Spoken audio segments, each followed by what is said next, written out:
Hi అండి, welcome back to ఆహాబలి రుచి.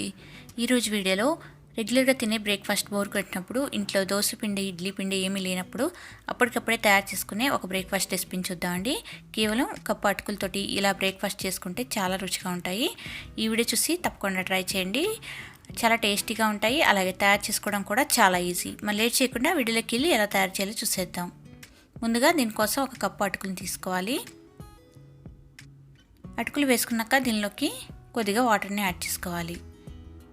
ఇవి బాగా తడిసేలాగా నీళ్ళని వేసుకోవాలి. అటుకులు బాగా మునిగేలాగా వేసుకున్నాక మూత పెట్టుకొని ఒక 10 నిమిషాలు పక్కన పెట్టుకోవాలి.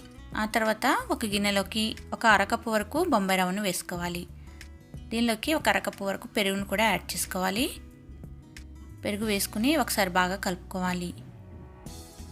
మీ దగ్గర పెరుగు లేకపోతే కొద్దిగా పెరుగు వేసుకొని దానిలో కొద్దిగా నిమ్మరసం కూడా యాడ్ చేసుకోవచ్చు.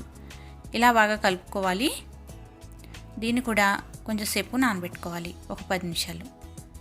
10 నిమిషాల తర్వాత ఈ అటుకులు చక్కగా నానుంటాయండి.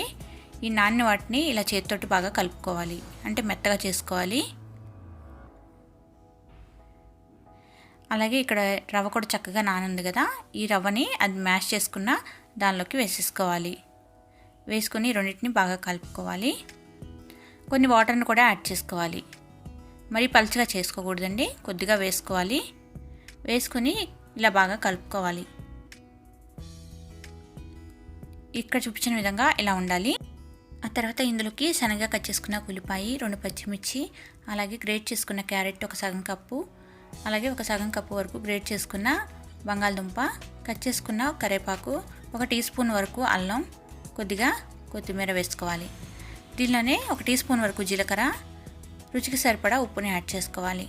ఇవన్నీ వేసుకొని ఒకసారి బాగా కలుపుకోవాలి.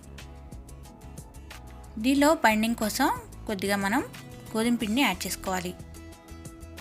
నేను ఒక 2 టేబుల్ స్పూన్ల వరకు గోధుమ పిండిని యాడ్ చేశాను. వేసి ఒకసారి బాగా కలుపుకోవాలి. పిండి మరీ పలుచగా ఉండకూడదు, అలా అని మరీ హార్డ్గా ఉండకుండా ఇక్కడ చూపించిన కన్సిస్టెన్సీలో కలుపుకోవాలి. ఆ తర్వాత దీనిలో ఒక 1/2 టీ స్పూన్ వరకు బేకింగ్ సోడా వేసి కొద్దిగా వాటర్ యాడ్ చేసుకొని అంతా కూడా బాగా కలిసేలాగా కలుపుకోవాలి. ఫైనల్గా అంతా కలుపుకున్నాక ఇక్కడ చూపించినట్లుగా ఉండాలండి కన్సిస్టెన్సీ అనేది. ఇలా ఉంటే సరిపోతుంది. దీని ఒక 10 నిమిషాలు పక్కన పెట్టుకోవాలి. 10 నిమిషాల తర్వాత స్టవ్ మీద ప్యాన్ పెట్టుకొని 2 నుంచి 3 టేబుల్ స్పూన్ల వరకు ఆయిల్ వేసుకోవాలి. ఆయిల్ వేడాక పిండిని కొద్దిగా చేతితోటి తీసుకొని ఇలా చేసుకోవాలి. చిన్న చిన్నగా చేసుకోవాలి. లేదు అంటే మీరు పెద్దగా కావాలంటే కొంచెం పెద్దగా కూడా చేసుకోవచ్చు. ఇలా కొద్దిగా పిండిని తీసుకొని కళాయికి ఎన్ని సరిపోతాయో అన్నిటినీ ఇలా రౌండ్గా చేసుకోవాలి. ఇవి ఒక సైడ్ ఎర్రగా కాలేక రెండో సైడ్కి టర్న్ చేసుకోవాలి. మీడియం ఫ్లేమ్లో పెట్టి ఎర్రగా వేగేంత వరకు వేయించాలి. ఎర్రగా కాలితే చాలా బాగుంటాయండి.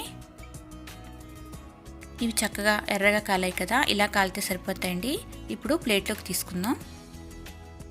చాలా బాగుంటాయండి, పైకి కరకరలాడుతూ చాలా టేస్టీగా ఉంటాయి. పిల్లలకు కూడా చాలా బాగా నచ్చుతాయి. ఇలా అన్నిటిని కూడా ప్లేట్లోకి తీసేసుకోవాలి. తీసుకొని పక్కన పెట్టేసుకోవాలి. ఇప్పుడు మిగతా వాటిని కూడా ఇలాగే ప్రిపేర్ చేసుకోవాలి. ఇదే ఆయిల్లో వేసి తీసుకుంటున్నానండి, నేను మళ్ళీ ఆయిల్ ఏం వేయలేదు.